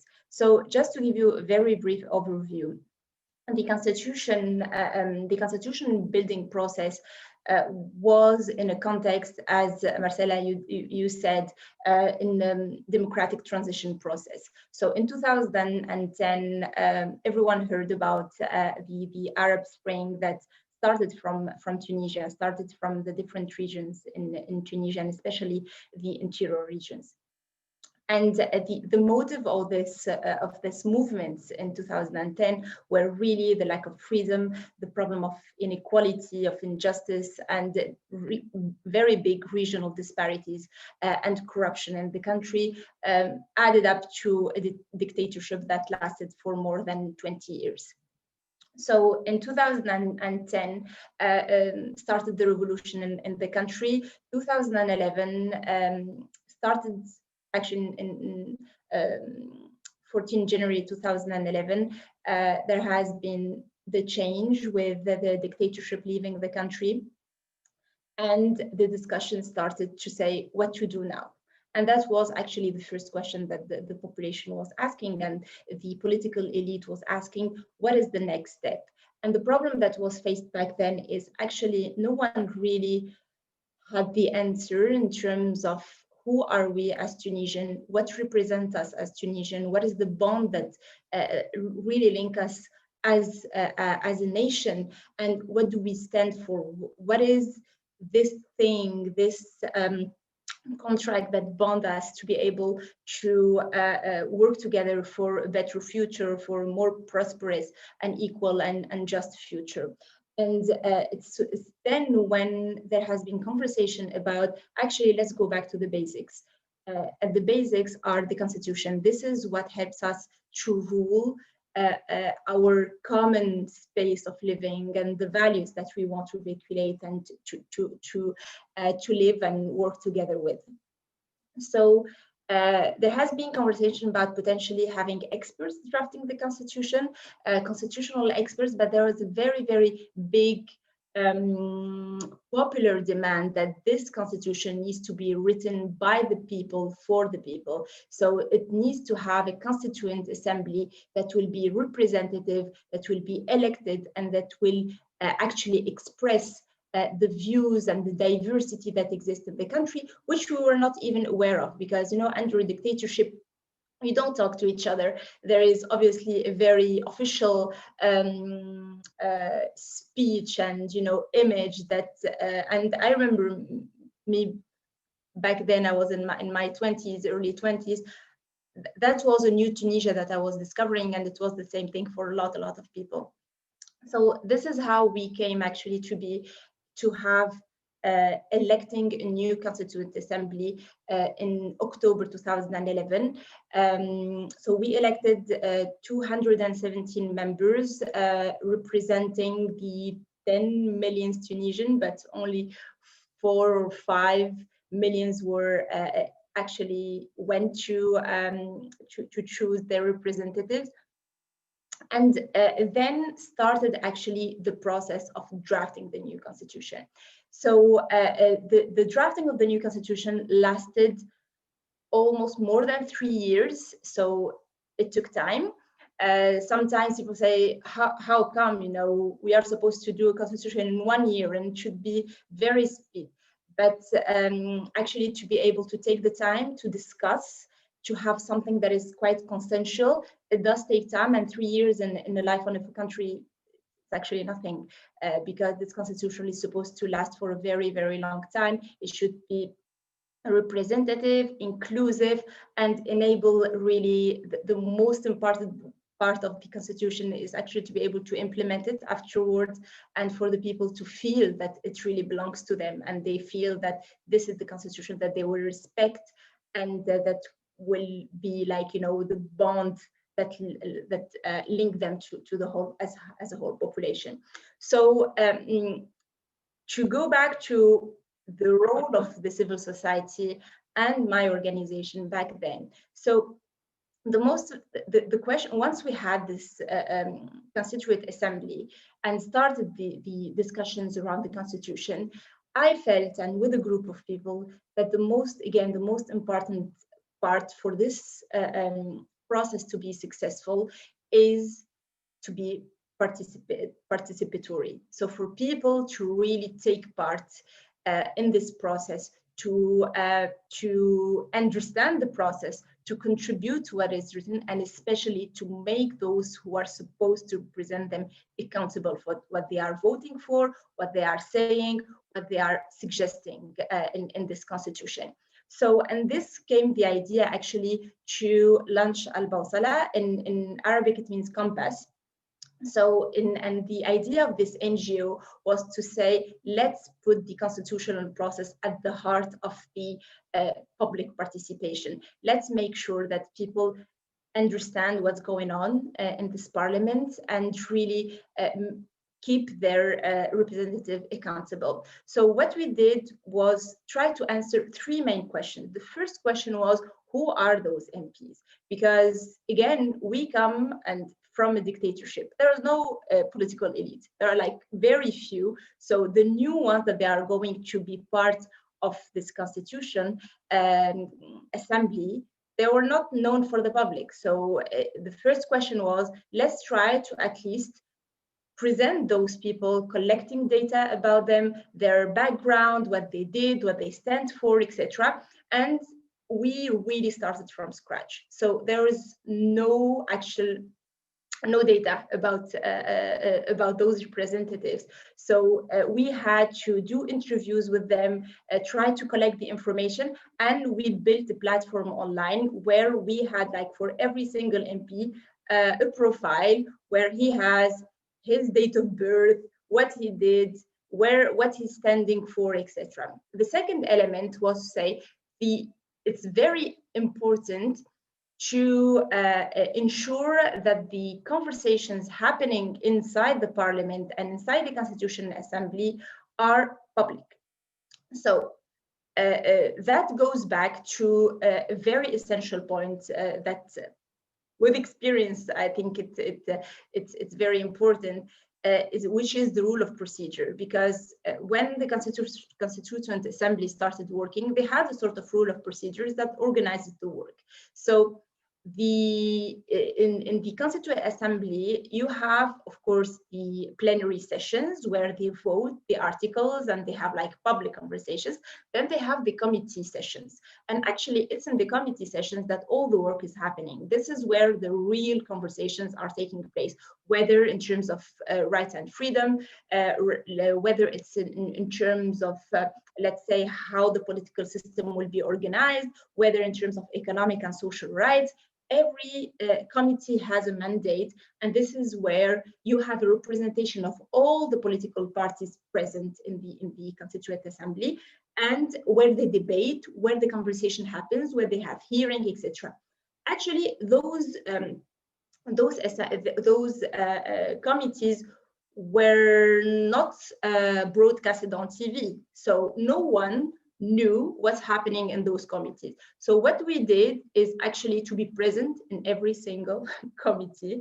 So we were physically present every day in the parliament with the rest of the team to participate to the committee sessions. And what we did, we live tweeted. So in real time, we put it on Twitter, every single conversation happening. This MP said that, this MP responded, etc. And actually, we were very surprised that people actually started following that. Because, you know, if you talk with politicians, no one cares about, you know, the specificities of this constitutional element. Only experts are interested. But we really reached the point where we thought we have 10 million constitutional experts in the country following what's happening following the debates. Especially, I remember specifically a point related to gender equalities, where it was a big debate in terms of, because we have people that are quite conservative, more progressive points of views that were debating about gender equalities and how to include it in the constitution. So, so what we did again was to live tweet every single conversation that was happening. we did like a sort of, write-ups, taking minutes of the meetings, publishing them on the website, and also on Facebook, on Twitter back then. And the other thing also that we did is to track the votes of the MPs, because this is obviously something that normally is supposed to be happening. You are supposed to know what your MP is standing for. So this was not an information that was published by the Assembly, unfortunately, back then. So we had to track every single vote. So I remember, I think we tracked more than 1,000 votes across the 3 years to be able to really translate what the MPs are standing for. And I think those were very key elements that enabled one to increase the trust in this Constituent Assembly, also to enable the MPs to feel that they are accountable, that they cannot say whatever they want to say. People are going to hear about it. And also, that was a very interesting part as well. It allowed the international community also to, because the debates were in Arabic, we were live tweeting in French. So the international community to understand also the debates. And back then, obviously, with the Arab Spring, Tunisia was very much under the spotlight. So everyone was following what's happening there, and it helped a lot of international organizations to get organized, to propose amendments, to lobby also in terms of certain, especially in terms of freedoms and rights, etc., with the MPs. The other maybe funnier bit that we did was actually to make the MPs accountable based on their presence, actual presence in the Assembly, because we have very, very, very important rate of absentees in the debates, especially in the committee meetings, but also in the plenary sessions. So you had MPs that actually, I think there are one MP that never showed up the whole constitutional process, which is very weird, and you cannot really understand what's going on. And I remember one time, so we started actually every month, we publish the rate of absentees, and we have like the top 3 of the most present MPs and the top 3 of those who never show up. And I remember once an MP sent me a text message saying, I'm going to the dentist. I'm sorry, I won't be able to attend today. I was like, I'm not the headmaster of the Assembly, you are supposed to be accountable for your citizens. It's not for me as a person. I'm just, civil society organization present here to ensure that you are accountable for the people. And that was really the central message there. But with pressure and a lot of the work that the media played using the information that we are sharing, there was a lot of pressure put on the MPs that they showed up more and improved their way of participating, and also in presenting really concrete, let's say, propositions and progress with the work. The other element maybe that was interesting, that the role of civil society most broadly, because what we did, it was very digital oriented.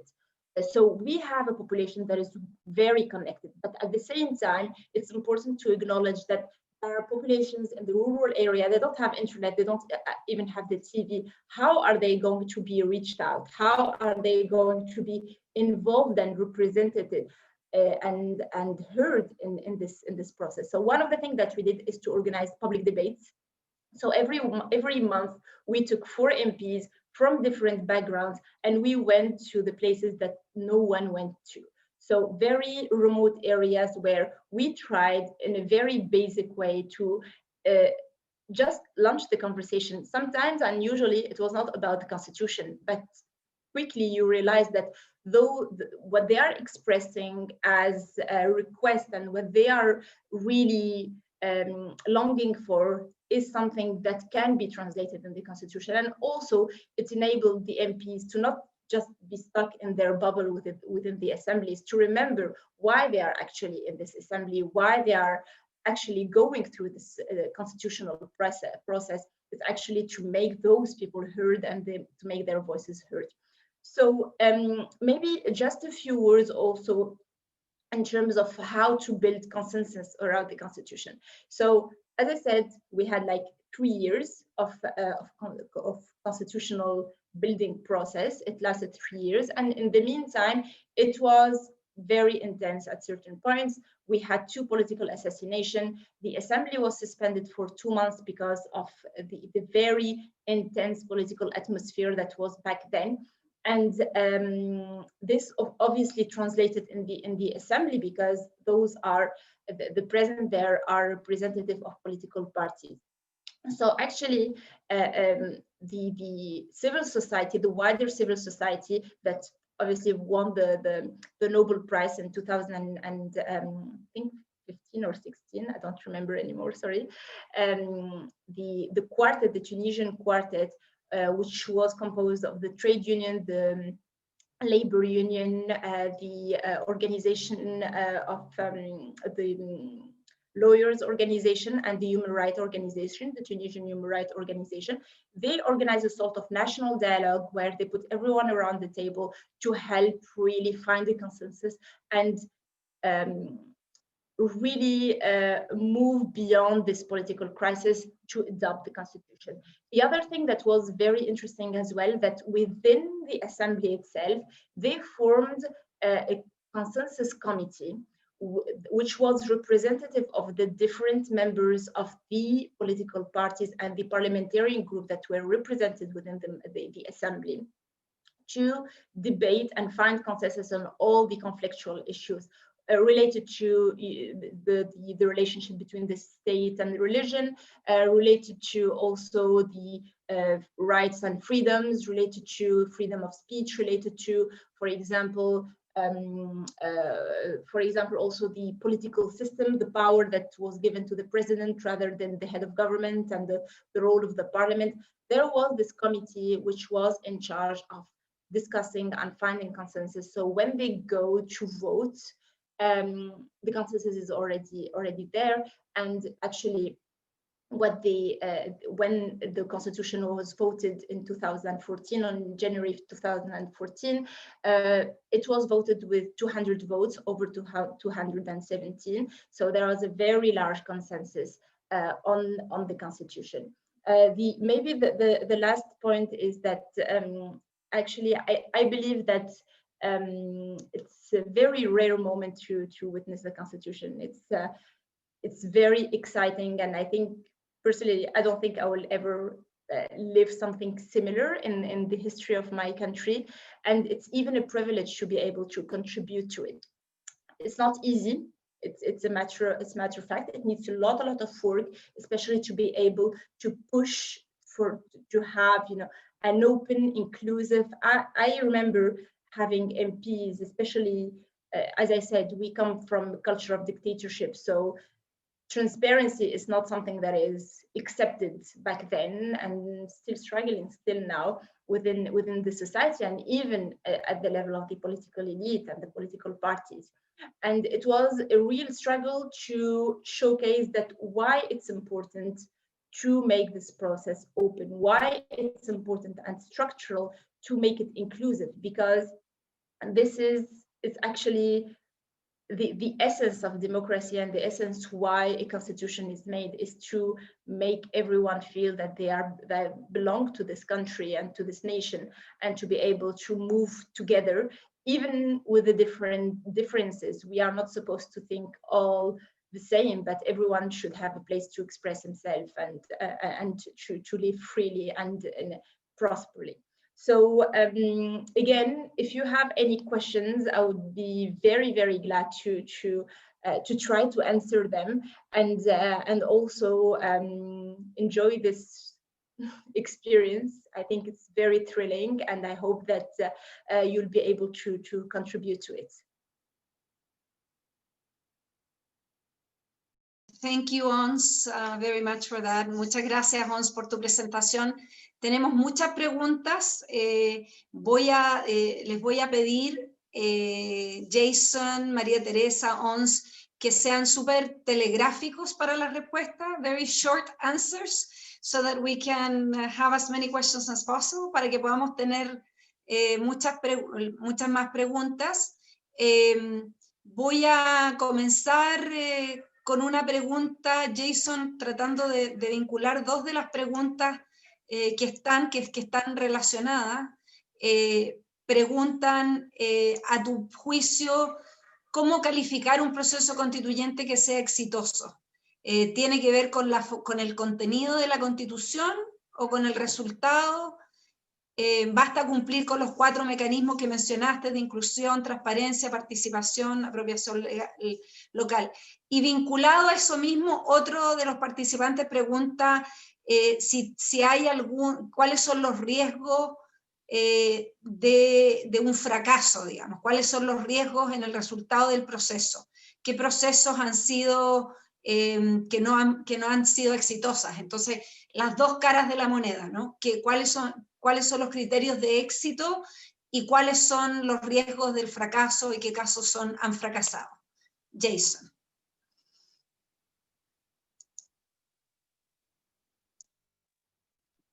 Thank you, Marcella. And thank you everyone for the presentations and the questions that I've been trying to follow along with.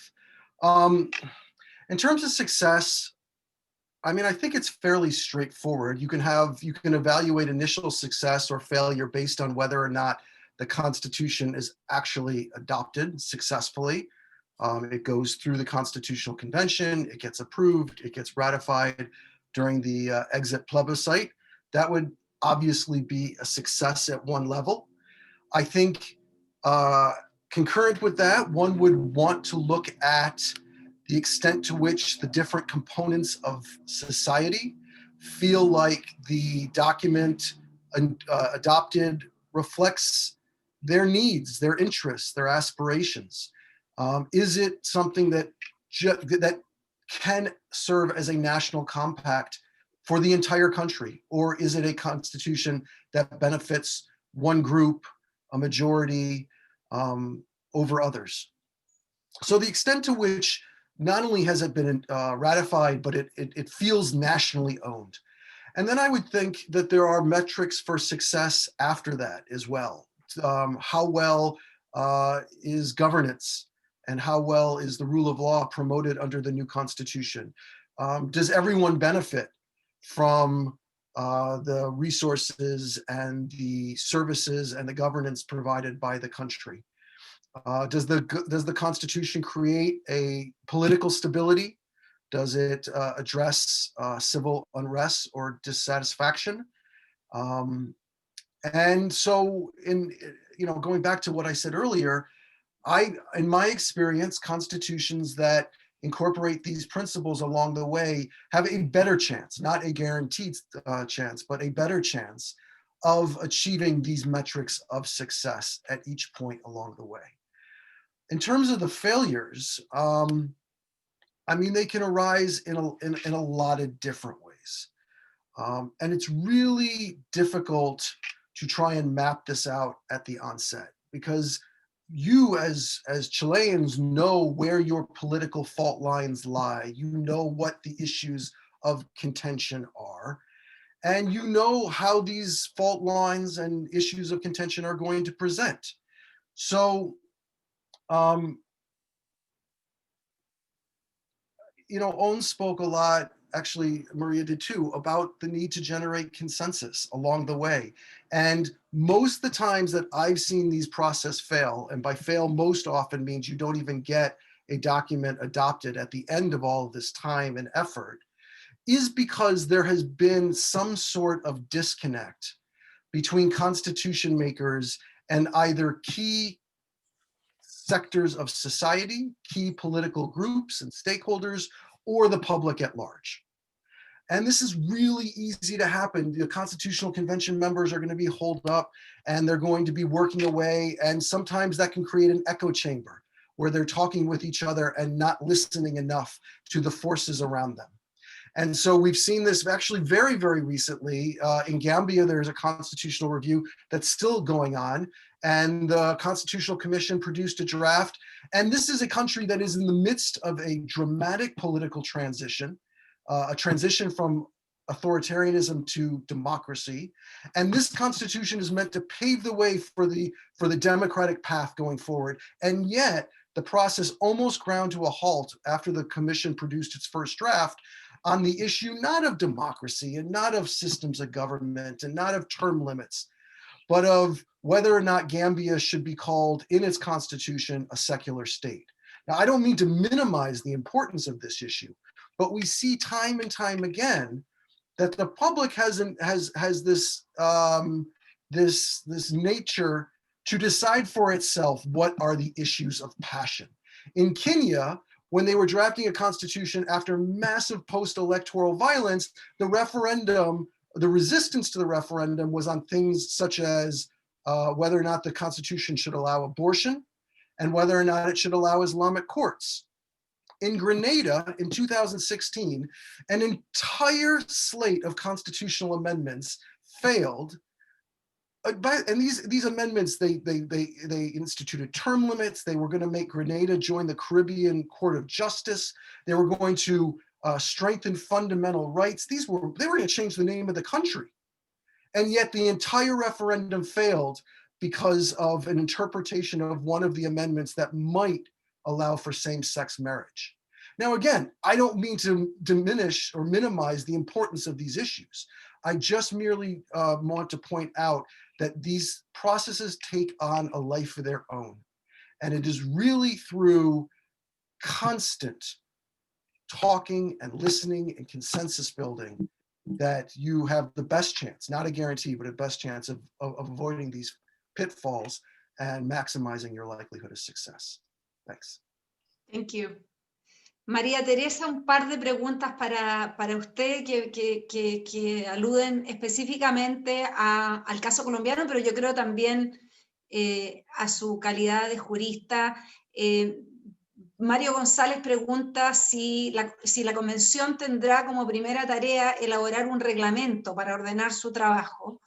¿Cómo fue ese proceso de elaborar el reglamento en el caso colombiano? Y segundo, si las votaciones fueron secretas o públicas. Y en otra pregunta relacionada también al caso colombiano, se plantea que el caso de Colombia muestra la importancia de avanzar en acuerdos políticos previos a la convención para que el trabajo fuera más fácil.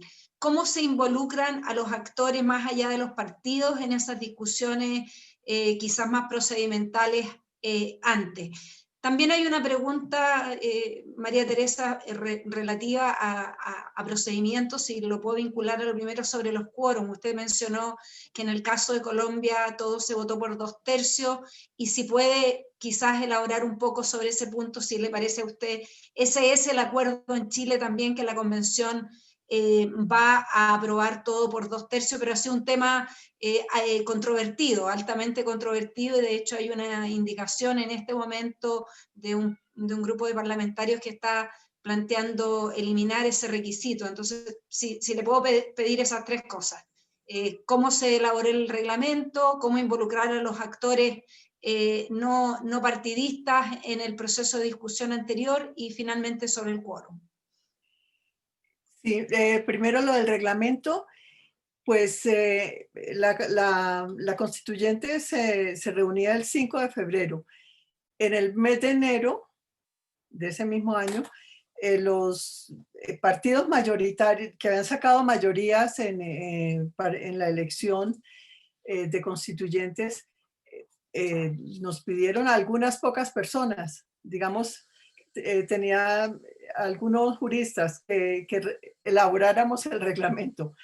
Y lo elaboramos y se presentó a la asamblea, y realmente pues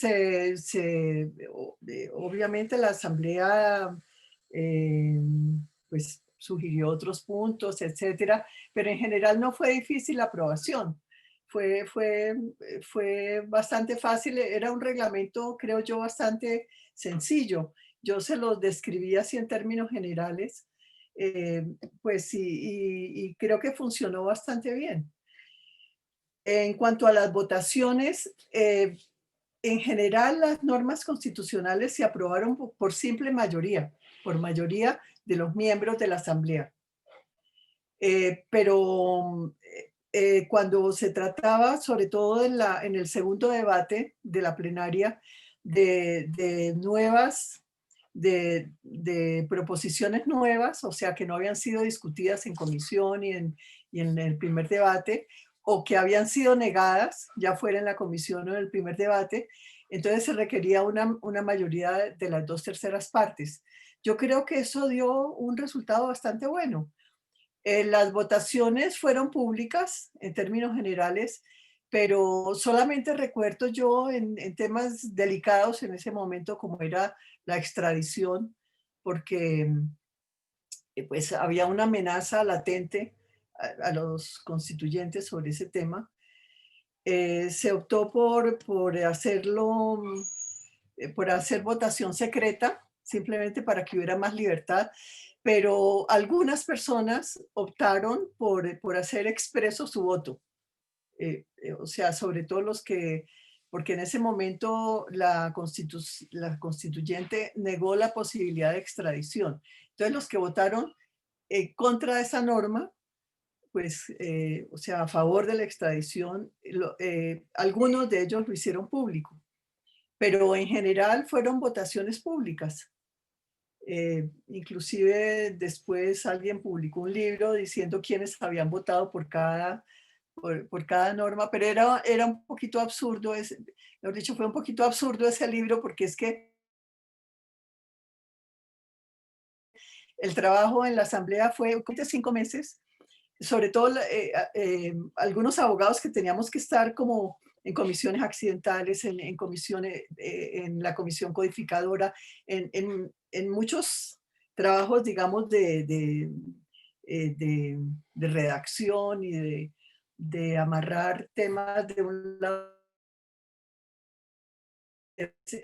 No podíamos estar en algunas votaciones porque no había tiempo, simplemente. Entonces es un poquito relativo, y yo quiero decir que uno de los éxitos realmente para que llegáramos a este texto constitucional fue que hubo un espíritu realmente de mucho consenso. A pesar de que era tan variado, como les digo, nunca ha habido en Colombia una reunión de gente tan variada, nunca, en toda la historia, y es difícil que la vuelva a ver también, porque había todos, absolutamente todos los sectores de la sociedad colombiana. Sin embargo, sí se llegó, sí se trabajó con mucha amabilidad. No hubo, por ejemplo, en el Congreso, en los consejos municipales, etcétera, muchas veces se ve actitudes agresivas o, pues poco decentes, etcétera, pero en la asamblea no hubo nada de eso. Todo funcionó bien.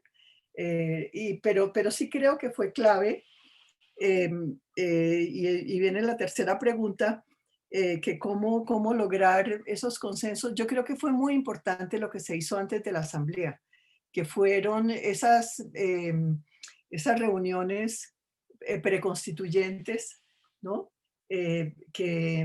Donde participaron pues expertos, académicos, y también pues sindicatos, campesinos. Hubo todo tipo de organizaciones sociales que participaron según los temas también en esas asambleas, la gente de la educación, la gente de la cultura, la gente de la justicia, del tema político. Entonces, realmente allí se maduraron muchísimo los temas. Y como les digo, yo en ese momento coordiné una comisión preconstituyente que se llamaba Ampliación de la Democracia. Y hubo tanto consenso que logramos aprobar, todos los que estábamos ahí, que éramos pues gente de todos los partidos, de todas las organizaciones, etcétera. Hicimos un articulado relacionado con la ampliación de la democracia, donde estaba la participación ciudadana, donde había reformas al Congreso, donde había reformas a los partidos, bueno, todo el tema político. Y ese articulado pues se acogió por el gobierno en su proyecto, por muchos constituyentes que lo presentaron a título personal o en sus listas políticas. Entonces, cuando ya las comisiones se reunieron para para discutir los temas concretos, pues ya había realmente muchos consensos. Y eso ayudó mucho a que se llegara a la redacción de las normas. Pero creo que es muy importante crear un ambiente de que lo que estamos haciendo es para el bien del país, es para el bien de todos y que tenemos que ponernos de acuerdo y de una manera donde no haya agresiones, donde no haya como egoísmos ni ganas de notoriedad personal o de grupo, etcétera. Y creo que eso ocurrió en la Asamblea Constituyente de Colombia. Fue muy interesante por eso. Muchas gracias, María Teresa. Y el último set de preguntas para ONS. Tenemos varias preguntas sobre temas de participación. ONS, primero preguntan para definir los mecanismos de participación. ¿Cómo determinar quiénes participan y quiénes no? ¿Cómo evitar que grupos de activistas se involucren más que otros o que siempre sean las mismas ONG las que estén participando? Es una de las preguntas. Una segunda pregunta, José Becerra plantea, ¿qué elementos debiesen contemplar el desarrollo de un accionar paralelo a la Convención Constitucional para asegurar instancias de participación ciudadana? ¿Cómo se hace que la convención tenga vínculos con las comunidades, que tiene que ver con participación? Y por último, que también relacionado a los temas de participación, ¿cómo se logra convertir en una voz legítima de la sociedad civil para representar las ideas de la ciudadanía en el proceso constituyente?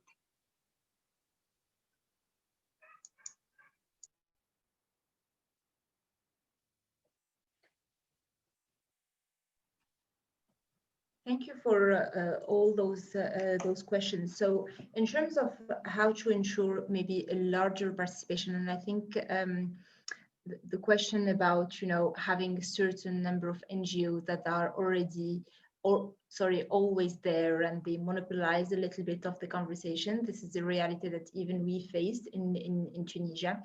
And also, I want also to link it to another point, which is funding. Because civil society, again, I take the example of Tunisia, especially after the revolution, was very much depending on external funding to be able to exercise and do their work, etc.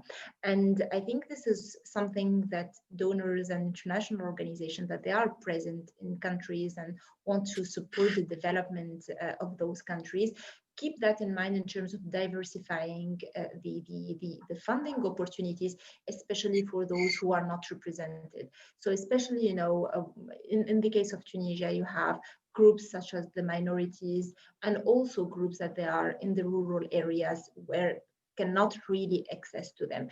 So the other point that was, and I think having NGOs and civil society organizations that they are representative of those groups that have access to equal opportunities of funding will improve, obviously, the possibility to include as much as possible in terms of the population and the groups that wants to take part in the conversation.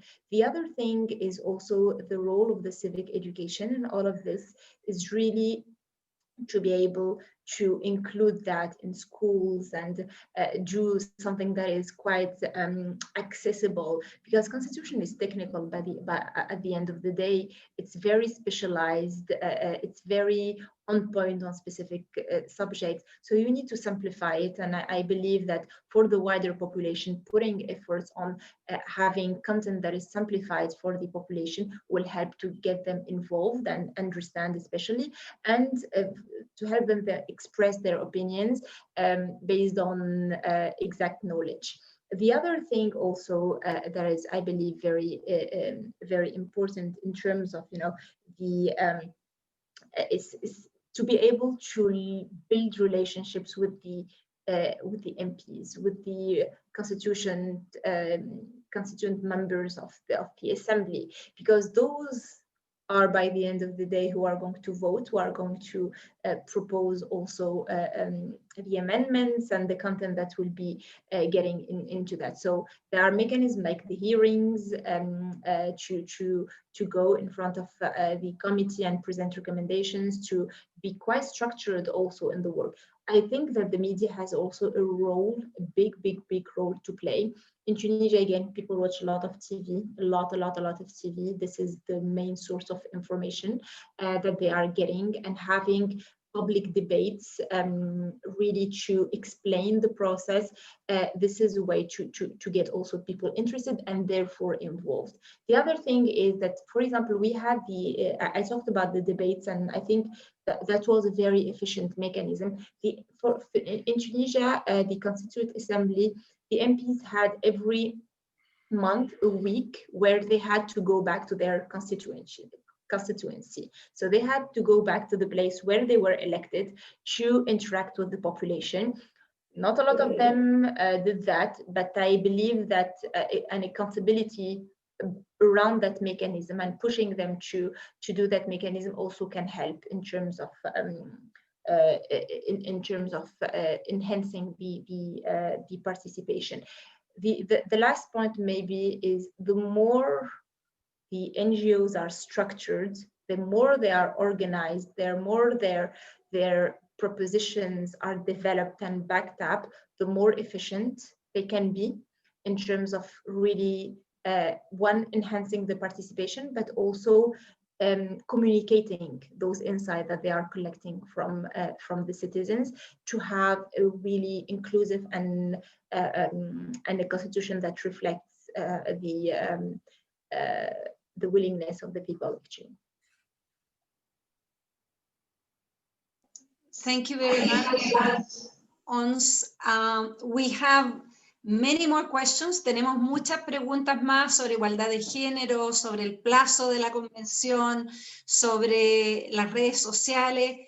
Estamos llegando al final, tenemos convicción de que necesitamos seguir dialogando y debatiendo. Desde el Programa de Naciones Unidas para el Desarrollo vamos a seguir organizando estas conversaciones. Estamos preparando un documento con recomendaciones y buenas prácticas en materia de participación ciudadana para los procesos constituyentes, que vamos a estar compartiendo con todas ustedes. Quiero agradecerles a todos y todas. Antes de cerrar, les quiero pedir a nuestras panelistas y a nuestra representante y a nuestra coordinadora si pueden prender las cámaras. No hicimos la foto oficial al comienzo y debo excusarme por mi falta de oficio de moderadora de paneles, así que vamos a hacer una foto oficial con todas y todos ahora para dejar para el registro. Quiero contarles que vamos a dejar grabada esta sesión. Voy a dejar de hablar para sacar la foto. Un segundo.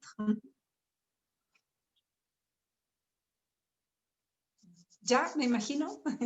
Vamos a dejar grabada la sesión para quienes hayan perdido una parte, en el canal de YouTube del PNUD estamos subiendo también el ciclo de conversatorios que hicimos sobre temas con ONU Mujeres, sobre temas de género y constitución, donde debatimos con un grupo amplio de mujeres, indígenas, jóvenes, especialistas internacionales, y vamos a seguir haciendo debates sobre el proceso constituyente para poder seguir informando y acompañando este proceso.